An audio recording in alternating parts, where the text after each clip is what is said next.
Introduce yourself. Good morning all. My name is Saurabh. I am coming from Purnagar. I am currently pursuing BE Economics in Pune. Question number 1.2. Increasing carbon content in plain carbon steel.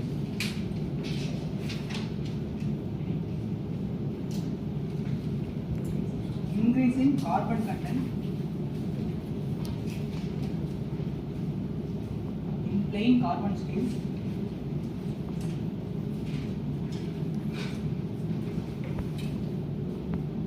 rise its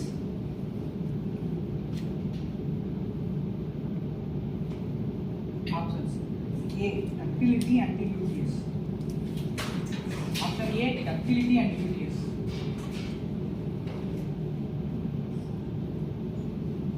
UTS na enna? Ultimate tensile strength. Option B. Tensile strength and male.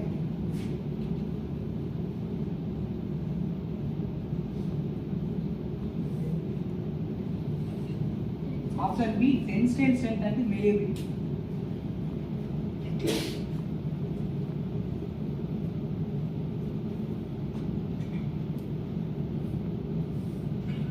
Option C.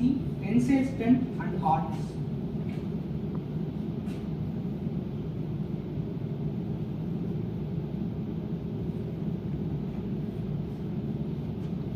Option D. Ductility and melting temperature.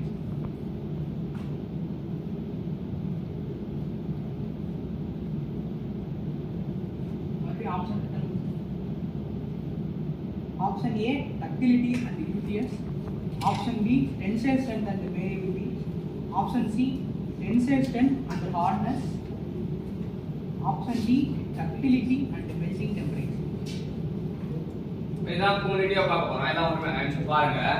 கார்பனோட சதவீதத்தை plain carbon steel. plain carbon steelனா என்னன்னு சொல்லிருக்க மாட்டோம். plain carbon steelனா என்னன்னு சொல்லிருக்க மாட்டோம். சரியா? ஏற்கனவே low carbon steelனா என்னன்னு சொன்னோம். low carbon steelனா என்ன? 0.25% க்கு கீழ இருந்தா ஒரு ஸ்டீல்ல 0.25% கீழ இருந்தா ஸ்டீல் என்ன? மீடியம் கார்பன்னா 0.25 to 0.5. ஹை கார்பன் ஸ்டீல்னா ஓகே சூப்பர்.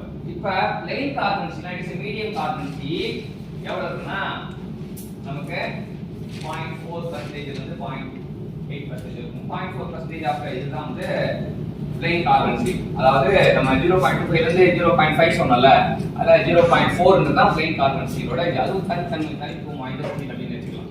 0.4% அப்படின்னு எடுத்துக்கலாம். சரியா? சோ இதான் இது. இப்ப கார்பனோட சதவீதத்தை அதிகப்படுத்தும் போது டக்டிலிட்டி வந்து என்ன ஆகும்? கம்மியாகாது. டக்டிலிட்டி நெகிழியும் தன்மை அடங்கும். சோ நெகிழாது, ஆடாது. சரியா? டக்டிலிட்டி இம்ப்ரூவ் ஆகாது. Ductility decreases.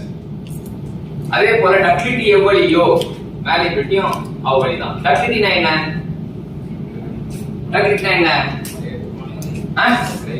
வளையும் தன்மையா? அப்படி இல்ல. டக்டிலிட்டினா நீளும் தன்மை. புடிச்சு இழுத்தா லென்த் அதிகமா இருந்தா அதான் என்னது? மேலிபிலிட்டினா வளையும் தன்மை. So எப்படி டிஃபைன் பண்ணுவாங்க டக்டிலிட்டினா? Ductility is ability of material deform under tension. டக்டிலிட்டினா deform under tension. டக்டிலிட்டினா என்னது? deform வேரியபிலிட்டி இருக்கு. deform under tension. சரியா? deform under tension. பேர்லயே நம்ம விட்டு வைக்கிறோம். deform under tension. அப்படிங்கறத வெச்சுக்கிறோம். deform under tension அப்படி சொல்றோம். சரியா? அதுதான் நம்ம டக்டிலிட்டியோட இது. malleabilityனா deform under compression. malleabilityனா deform under compression.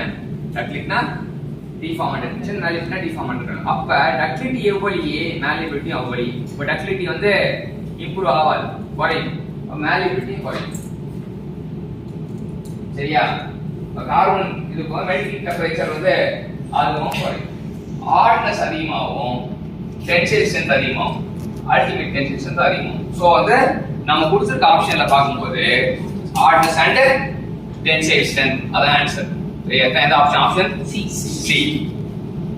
இதான் வந்து ஒரு பேசிக்கான மெட்டீரியலோட பிஹேவியர். ஒரு இன்ஜினியரா நான் மாறிட்டேன் அப்படின் போது இன்ஜினியரிங் மெட்டீரியல்ல நான் பார்க்க வேண்டிய மெட்டீரியல் வந்து ஸ்டீல் தான். ஸ்டீல்ல யார் ரெண்டு பேர் ஜோடியா இருக்காங்க அப்படின்னா அயனும் கார்பனும் தான். அப்ப கார்பனோட அளவு பொறுத்து தான் ஸ்டீலுக்கே பேர் மாறும். அயனுக்கு வந்து வெவ்வேறு பேர் கிடைக்கும். முழுக்க கார்பனோட இதெல்லாம் பண்புகளை பத்தி தெரிஞ்சுக்கிட்டோம். லைன் கார்பன் ஸ்டீல்னா என்னன்னு தெரிஞ்சுக்கிட்டோம். அப்புறம் நம்ம என்னென்ன ப்ராப்பர்ட்டி அப்படின்னு டக்டிலிட்டி என்னன்னு தெரிஞ்சுக்கிட்டோம். டக்டிலிட்டி என்னன்னு தெரிஞ்சுக்கிட்டோம். சாலிபிலிட்டி என்னன்னு தெரிஞ்சுக்கிட்டோம். அப்புறம் அந்த மெட்டீரியல் பிஹேவியர் பத்தி தெரிஞ்சுக்கிட்டோம். எல்லாத்தையும் சேர்த்து மொத்தமா கற்றுக் கொடுத்த கௌதமுக்கு நம்ம